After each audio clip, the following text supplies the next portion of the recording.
Todd McShay here, mock drafting for your pleasure as, again, we're just a little over a week away from the NFL draft beginning next Thursday night right here on ESPN. And so the new one is up on ESPN.com. Let's get to the Ford Explorer touchscreen and take a look at it. Some changes here. In the top 5, you now have A.J. Green going 4. Right.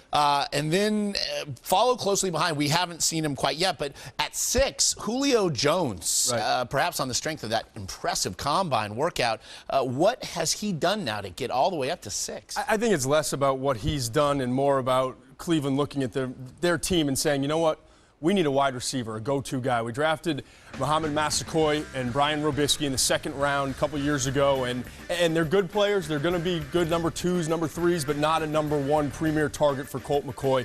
Remember, Mike Holmgren is running the show now. When he was at Seattle, they drafted 12 wide receivers. He loves bringing in pass catchers. So to me, I think Julio Jones is a good fit, the number 6 spot. If he falls a little bit, it'll be interesting to see because you'll start to look down. If he falls and gets in this number 9 range, we talked about it earlier, or even number 8 if the right player's not on the board, I think St. Louis sitting at 14, wanting, very similar to Cleveland's MO, trying to get a young quarterback, a great young target, Sam Bradford, get him Julio Jones. So don't be surprised if Jones is there at 8 or 9, if St. Louis tries to make a move up with either Dallas or Tennessee to get Julio Jones. All right, I would never think to touch your touchscreen, but can you get us a little further into the I can do whatever you need. All right, Tampa going and getting Daquan Bowers, who you liked really early on, perhaps to go first overall. Injury concerns left some teams wary. Do they still continue to leave teams wary?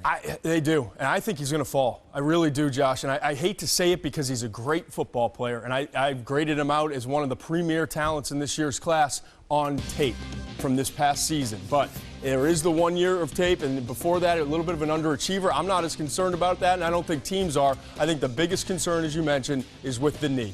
And when you have a defensive line class that could have 14 first-rounders, there are 14 defensive linemen in my first round, which is a record. 2003, we had 11, and that was the record.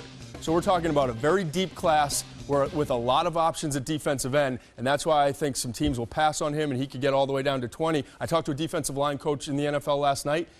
I said, well, I'm thinking about putting him at 20 to Tampa Bay. He said, it's a good spot. He said, don't be shocked if he falls even further. Look, beyond the mock drafts, we've also run any number of scenarios with regard to the quarterbacks. Right. Are they going to be overvalued if Cam Newton goes first overall, Blaine Gabbert goes quickly, and at some point you thought maybe Jake Locker could even go 8 to the Titans. Yep. Now you've got him out of the first round altogether. I just don't know where to put him. And that's the whole thing. It's not that Jake Locker's, the sky isn't falling with Jake Locker. It's that let's go in the second half of the first round.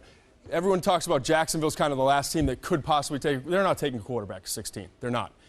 No other team really, when you start to look at it, Giants, the Buccaneers, the Chiefs, the Colts, the Eagles, they're drafting in the second half of the first round for a reason. They have good quarterbacks and they have good teams. I think at 25 there, that's the next team you could see take a quarterback, and they're trying to bail out. John Schneider, they don't have a 3rd-round pick. They have a roster, the Seattle Seahawks, that from 2006 to 2009, they didn't draft a Pro Bowler. So Pete Carroll and John Schneider, the GM, are trying to get more picks and trying to rebuild this team. They're not going to draft a quarterback at 25. They could move back, but a team in the 2nd round could move up. And I think that's where it gets interesting. If Buffalo doesn't take a quarterback at that number 3 spot, they could move up. Cincinnati the same if they don't take Gabbert at 4. And I think the interesting team for just specifically with Locker is the Washington Redskins when you look at their needs. They don't have a 3rd or 4th round pick, but they can trade next year's pick, and they love the credit card business.